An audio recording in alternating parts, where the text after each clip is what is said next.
Je vais vous réciter un petit discours de Fidel Castro, qui a dû démarrer à 5 h du matin. C'est terminé le lendemain du jour. Donc je vais être bref.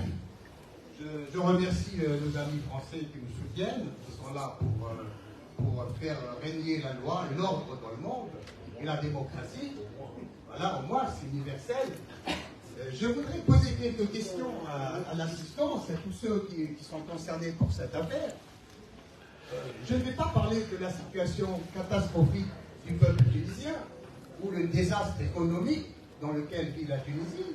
Je vais porter du volet international le crime contre l'humanité en faisant la ségrégation raciale dans notre pays et en montrant du doigt une certaine population en l'accusant de venir en Tunisie pour remplacer la population nationale tunisienne.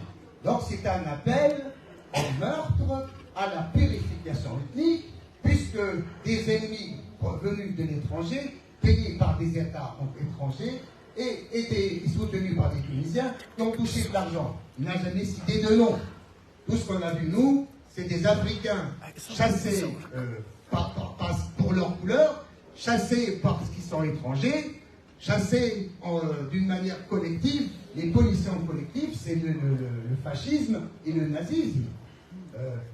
C'est vrai, il est vrai qu'un black a tué un beurre en Tunisie, ou je ne sais pas on appelle ça, on va pas chasser tous les Noirs, parce qu'en France, les Nord-Africains font beaucoup de bêtises. Moi, je n'ai jamais été chassé par les Français, parce que j'appartenais à l'Afrique du Nord. Notre pays est montré du doigt, il est devenu un État voyou, hors la loi, à cause du système raciste et fascisant, soutenu par Madame Meloni, qui est elle-même apôtre de M. Mussolini, malheureusement trop célèbre pour ses crimes contre l'humanité. Et le grand Satan, le vrai, c'est Hitler. On a des petits nazillons, comme dirait l'un des politiques français, qui dominent la Tunisie, et nous appellent les savants et ceux qui savent, et ceux qui connaissent les procédures de porter plainte à la haine. Moi, appeler un chat, des punitions collectives, c'est interdit. L'appel à l'épuration ethnique, c'est interdit, c'est contre l'humanité.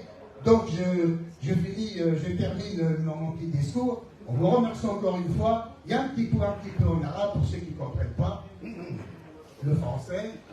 أخوتي أخواتي أعزائي عزيزاتي أيها المواطنون أيها المواطنات لا خلاص لكم إلا بطرد الغزاة والمحتلين وتحميل الجيش مسؤوليته في هذه الجريمة في حق شرف تونس وشرف أجدادنا الذين ناضلوا من أجل أن تحيا الإنسانية أخوية ومتعاونة وليست متقاتلة ولا يشوه أحدنا الآخر. سلام عليكم.